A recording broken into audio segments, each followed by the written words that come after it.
Broadcasting live worldwide. Follow us on Facebook, Twitter, and Instagram.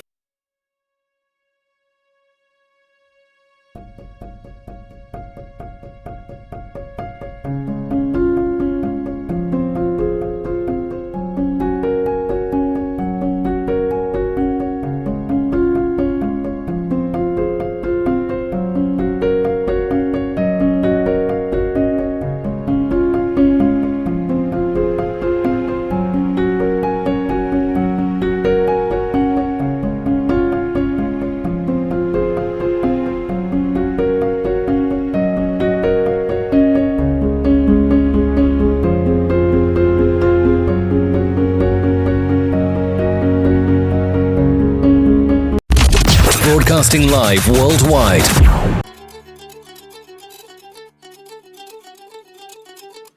Don't you see that your faith is coming alive?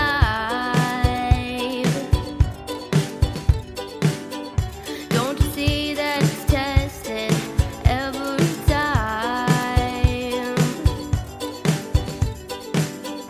He's the one that makes your life divine.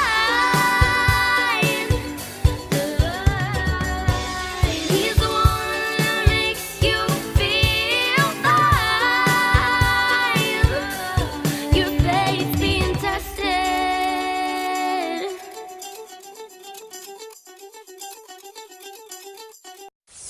Follow us on Facebook, Twitter, and Instagram. On June 16th, 2018, a show designed for you, the Daily Commuter, went live. Well, folks, dreams do come true. This is Have Faith, Let It Begin, and this is our first episode. A weekly show all about faith. Every day, we're going to battle storms. We're going to face challenges. But we have to remember that we're not going to do it alone. We have to have faith. A show with motivational topics. As you go into work today, don't allow anyone to steal your joy.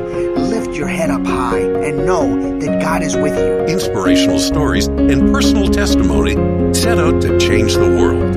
My wife and I are expecting our first child. I'm going to be a father.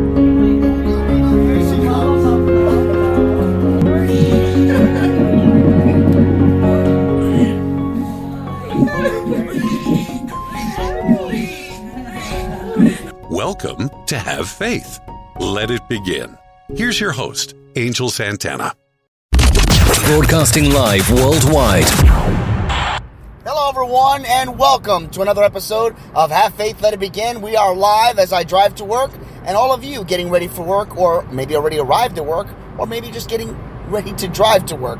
Folks, today is Wednesday, January 22nd, 2020. I'd like to welcome each and every viewer to our show as we continue on live, and thank you again for all your kind words and feedback from yesterday's episode. I'm so happy that it has touched your life in so many different ways, but more importantly, that the message has gotten through. Let's continue on with another episode. Today, we're going to talk about sticking up for yourself, and I want to tell you a quick story. There was a young man at the age of 21 that was given an opportunity to be an assistant branch manager. He took this role very seriously, but what people didn't know was he had a lot of issues going on at home. He was in a relationship that was abusive. The relationship was very, very strenuous on him, but more importantly, it allowed him to hide behind his insecurities. His insecurities were heightened by this young lady that was in the relationship with him. You see, the young man did not know how to stick up for himself. The young man allowed his girlfriend to treat him like dirt, allowed him the opportunity to make him feel that he was beneath everyone, telling him over and over again that he would never amount to anything. But the insecurities on this young man did not allow him to think about that this person that he was with was not the right person. As he went into the workplace, he did all he could to try to make himself known, because in this industry that he was in, his girlfriend was not a part of. What he didn't realize was he became a very successful manager. As he started to move up the corporate ladder, the girlfriend would always tell him he would never amount to anything, even though on the other side he would reach accolades that nothing that this company has ever seen. At the age of 22, he was asked to move to a different state. And there he would take on new challenges, new obstacles. Unfortunately, his girlfriend continued to berate him. Eventually, God had a plan. God intervened, and the relationship ended. The young man went into a depression for 2 years. In those 2 years, he did not know what he was going to do. When he stepped out of his apartment one day, after his family had visited him, he realized that to his left, there was a church. You see, God intervened, and there was a plan in place. The church next to him allowed him the ability to seek God. The church next to him was told about his situation. People started knocking on his doors, inviting him to different functions, inviting him to dinners. Eventually, those chains that were around his wrists, around his neck, around his legs, broke free. Ladies and gentlemen, that young man I'm speaking about was me. I'm not embarrassed to share that I was in an abusive relationship. And I want to specify that I was verbally abused. I was told over and over again that I would never amount to anything. And it was a very difficult thing to understand. But as I got older, as I got wiser, as I started to pray and ask for God's help, I got stronger. As I moved up the corporate ladder and decided that, you know what, maybe it was time for me to come home. Maybe it was time for me to be someone, to prove everybody wrong, especially that young lady. When I moved back home, I went back to college. I got my degree. I had an opportunity to rekindle friendships that I had lost because during the time I was in that relationship, she not allowed me to have any friends. Little did I know that God yet again had another plan in place. He allowed me to build up my insecurities. He allowed me the ability to be the man that I became. And just before I knew it, that's how I met my wife. You see, I was nowhere near the right frame of mind, nowhere near the opportunity that was presenting itself in the other state with many other females that I encountered, because I was not sticking up for myself. I was not believing in myself. We all have to rise. We all cannot allow others to make us feel as if we are nothing. Let me put it to you in this perspective. If we are all made in God's image, how are we not capable? If we are made in God's image, then we have gifts, we have talents, we have treasures, and God wants us to use those to set out to change the world. Just because you have different types of jobs doesn't mean that one job is better or less than the other.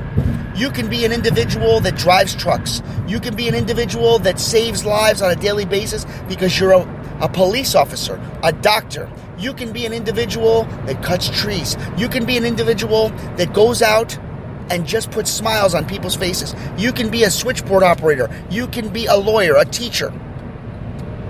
We all have the opportunity to do something with our lives, and it is what we do with it that we can help change the world. In order to do that, you have to believe in yourself. You cannot let others steal your joy. Allow yourself the ability to rise up from the hate, rise up from the negative, rise up from those that make you feel that you are nothing. Because I'm here to tell you, you are something. You can do anything that you put your mind to it. Allow your dreams that are in front of you to shine. Allow the ability that is that energy, that surgence, that feeling of knowing that God is with you to just ignite the flames, ignite you, let you rise up and say, I will, I can, I must, and I will succeed. And remember that today, as you go to work, as you confront the demons that are inside you as you confront others that have treated you with disrespect. I'm not saying go in there and say, hey, I'm going to rise and get away. No. God has given you an ability. And that ability is to be better than someone else. In order to do that, you have to be right. You have to be respectful.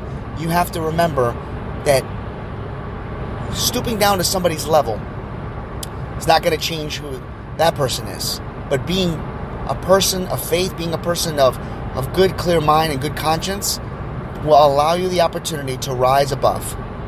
So do it in a professional, respectful manner. Because when you do that, everything will fall into place.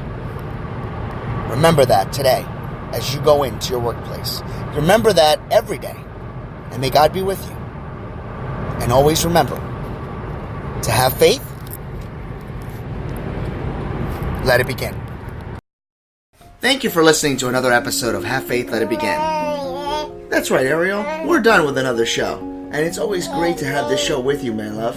You know, we're going to encourage each and every person to listen to our show every single weekday. That's right, you and I are going to help change the world. Do you think that you can do that for me? Huh? Yeah, you know you can. She does. We want to let you know, and yes, we encourage you to listen to our show each and every weekday, and it's going to be live at 7:30. Make sure you're subscribed to our show. Make sure you get ready, fasten those seatbelts, because Ariel and I and my family are going to bring you a new topic, a new story each and every day, right? Isn't that right, Ariel? Yeah. And she's smiling at me. Guys, enjoy your day. Broadcasting live worldwide. Follow us on Facebook, Twitter, and Instagram.